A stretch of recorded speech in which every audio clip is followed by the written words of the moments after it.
안녕하세요. 마마동심리연구소에서 그림 읽어드리는 미술치료사 김상경입니다.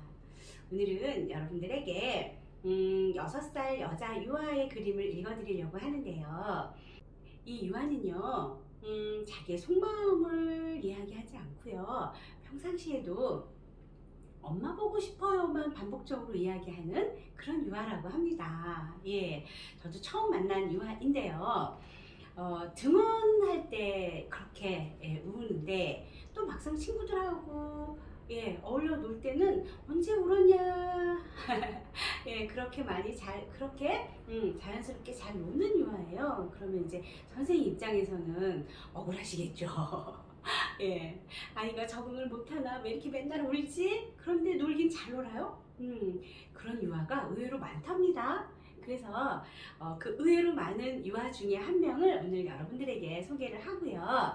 그리고 어떤 도움이 필요할지 먼저 말씀을 드릴게요. 그림 먼저 보겠어요?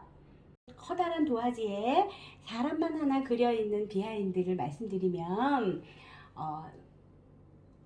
저하고 만났을 때 처음 보는 사람이잖아요. 그래서 그림을 그릴 거라고 하는 거 사전에 미리 얘기를 해주었는데 저 보자마자 그림 안 그릴 거예요 이렇게 얘기하더라고요. 그래서 그림 그리는 게 불편하구나.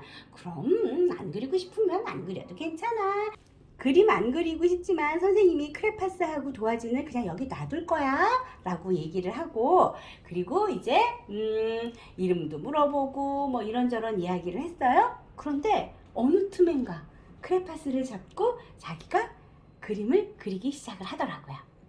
제가 무엇을 그려달라고 하지 않았어요. 그런데 이 친구는 동그란 얼굴을 그리고 눈썹과 미소 띤 입을 그린 다음에 동글동글하게 따은 머리가 연상되는 머리를 그린 다음에 빨갛게 색을 칠했어요. 그리고 나서 몸을 그리고 다리를 그리고 팔을 그렸죠. 그래서 이 사람 그림만 놓고 보면 지금 6세 유아거든요. 6세 유아가 그림이라고 하기에는 또래 친구들에 비해서 발달이 좀 늦은 친구구나, 이런 걸 해석을 해볼 수 있었습니다. 자, 그리고 이 사람 그림에서 주의 깊게 봐야 될 점은 노란 색깔과 빨간색의 따은 머리, 이 두 가지인데요. 물론 손발이 없다고 하는 부분도 저는 놓칠 수 없는 부분이었는데, 우선 먼저 노란 색깔은, 노란색의 이미지는요, 밝고 명랑하고 귀엽고 순수하고 막 이런 아가아가 같은 이미지가 있어요. 그래서 그런 아가아가 같은 이미지 때문에 미약하고 의존하고 기대고 싶고 이런 심리도 같이 표현을 하거든요. 그래서 이 친구는 자기 자신의 그 의지하고 기대고 싶은 마음을 표현한 것 아닌가, 저는 그쪽으로 조금 해석을 하게 됩니다. 왜냐하면은요, 이 친구가 보여준 행동 때문에 그래요. 그 다음에 저 빨간색의 머리, 따은 머리 같죠? 그죠? 빨간색의 머리는 빨간색이라고 하는 색채를 놓치면 안 될 것 같아요. 에너지 있는 색깔이고 적극적인 행동을 하는 색깔이고 활동적인 색깔인 거죠. 그런데 실제로 그런 행동은 별로 나타나 있지 않습니다. 적극적이고 에너지 있고 활동적이고 이런 면들이 내 안에 고스란히 있어요. 표출이 안 되고 있습니다. 자, 그러면 표출을 할 수 있게 도와줘야 되겠죠. 손이 그려져 있지 않고 발이 그려져 있지 않는 부분에서 도움을 찾을 수 있을 것 같습니다. 손이 그려져 있지 않고 발이 그려져 있지 않는 그림은 난 잘할 수 있다라고 하는 스스로에 대한 믿음? 이거는 좀 부족한 것 같아요. 그러면 내가 가지고 있는 에너지 마음껏 발휘할 수 있게 해주려면 효능감을 조금 키워주면 어떨까요? 하는 걸 말씀드립니다. 제가 이 친구가 보여지고 있는 행동 문제하고 어떻게 효능감을 키워주면 좋을지 여러분들에게 조금 소개를 해볼게요. 자기 효능감은요, 1차적으로는요, 나라는 존재에 대한 존재감에서 출발합니다. 나는 사랑받는 거 너무 당연하고, 인정받는 거 당연하고, 나라는 존재 그 자체로 행복해야 되는 게 자기 효능감의 출발이에요. 네, 그래서 나라는 존재 자체로 내가 느낄 때 기분 좋은 거, 여기에서 효능감이 출발하고요. 하나만 더. 자기 효능감이요. 내가 하고 있는 모든 행위에서 인정받고 결과적으로 성공하고 이런 경험들이 효능감이 쌓여가는데 도움이 됩니다. 제가 효능감 얘기 굉장히 많이 해요. 우리 일상에서 내가 효능감이 증가할 수 있는 경험을 상당히 많이 합니다. 특히 유아들은요. 어떤 부분이냐면 한 번도 경험해보지 않았던 거 처음 해보는 건데 하니까 되네?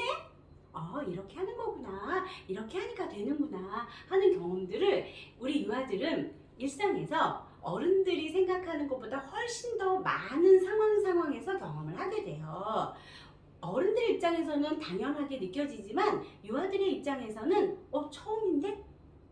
그런 부분들이에요. 그래서 이 친구는 그 처음인데 하는 거에서는 일단 거부하는 행동을 보여요. 안 그릴래요 라고 했던 행동이 그런 부분인 것 같아요. 일단 처음, 낯설음 이런 거에서는 거부감을 먼저 표현을 하는 것으로 보입니다.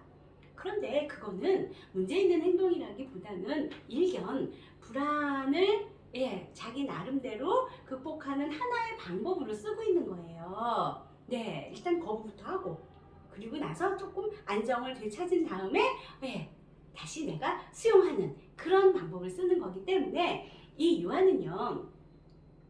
주위에서 이 유아가 효능감을 충분히 느낄 수 있게 효능감을 충분히 신장시킬 수 있게 도와줄 수 있으려면 시간을 좀 이 유아에게 줄 필요가 있습니다. 일단 먼저 하고 거부부터 하는 유아이기 때문에 이 유아에게는 시간을 여유있게 주는 그런 게 좀 필요합니다. 그리고 아까 제가 살짝 발달적으로 또래보다 조금 늦습니다 라고 말씀드렸잖아요. 그래서 더더군다나 이 유아는 시간이 필요합니다. 충분히 탐색해보고 충분히 확인해보고 그리고 나서 괜찮구나 라고 스스로 안심이 됐을 때 그럴 때 어떤 자극도 행위도 가능한 거예요. 그래서 이 유아는요 옆에서 부모님도 그렇고 선생님도 그렇고 심지어 친구들까지도 시간을 좀 주면 자존감도 있고요 에너지도 있고요 활동적인 면도 있어서 충분히 자기의 그런 기질적인 면을 발휘할 수 있는 유아이거든요. 그래서 보통의 아이들보다 조금 더 많은 시간이 필요한 유아입니다 라고 말씀드리고 싶습니다. 어떤 시간이요? 적응해서 성공까지 할 수 있는 시간이요. 적응했는데 처음 해보는 거라 실패할 수도 있잖아요. 못할 수도 있잖아요. 거기에서는 더 많은 시간이 필요합니다. 재도전하고 재도전할 수 있도록 옆에서 북돋아주는 시간이 그때는 더 필요하겠죠. 그래서 이 유아는요 기다려주는 시간, 지지해주는 시간, 응원해주는 시간까지도 필요합니다. 저는 이 유아를 처음 만났을 때 기다려주는 시간 그 하나만 가지고도 이 유아와 대화를 할 수 있었습니다. 오늘은요 자기를 드러내는 거에 불안감을 이야기하고 있는 유아, 자기 효능감을 자기 스스로 믿지 못해서 낯선 상황에서 하고 멈추는 유아, 그런 유아에게는 다른 거 그 어떤 거보다 시간을 그 유아에게 주세요 라고 하는 말씀으로 유아 솔루션 도와드렸습니다. 네, 내일은 또 다른 그림으로 여러분들 만날게요. 안녕히 계세요.